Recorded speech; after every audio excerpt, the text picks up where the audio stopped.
Bien, fíjense, aquí tenemos un esquema de un televisor viejo, de esos de tubo de rayos catódicos, TRC. Aquí vemos representado el flyback.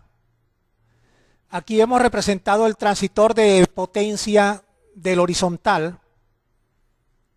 Aquí vemos un transformadorcito que acopla la señal de onda cuadrada que alimenta al transistor de potencia al horizontal para que switchee tanto al flyback como mediante este conductor, este cable rojo acá, las bobinas de deflexión horizontal, que no se ven aquí en el esquema, pero siguiendo esta línea va a alimentar a las bobinas de deflexión horizontal.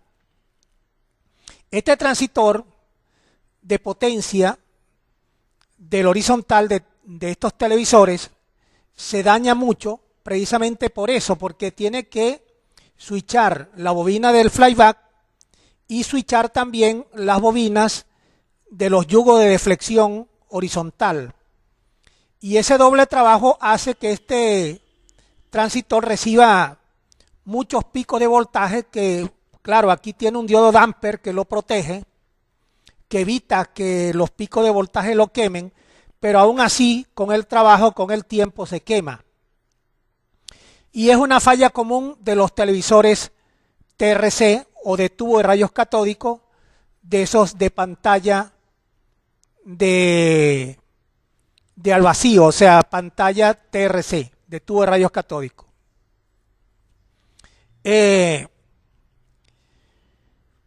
Acá podemos decir que este switcheo de este transistor es de 15.750 Hz. Esos pulsos provienen del integrado grande, la jungla, que alimenta esta parte del horizontal.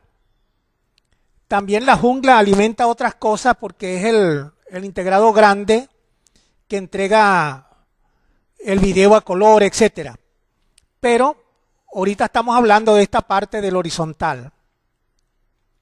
Podemos hablar también de que aquí está representado, por ejemplo, el control del screen que le da fuerza para que choquen los electrones contra la pantalla del televisor, y el enfoque o focus, que es este control que está acá, y son controles que están dentro del flyback.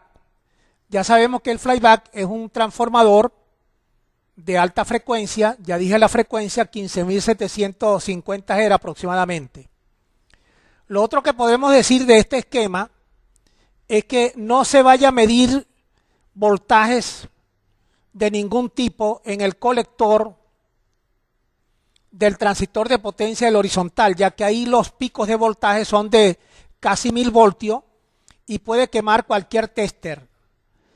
Esto es medido, pero con el osciloscopio, que soporta un voltaje pico a pico hasta 1600 voltios pico a pico, o sea que con el osciloscopio sí se puede medir estas variaciones o picos de voltaje que se producen en el colector del transistor de potencia del horizontal.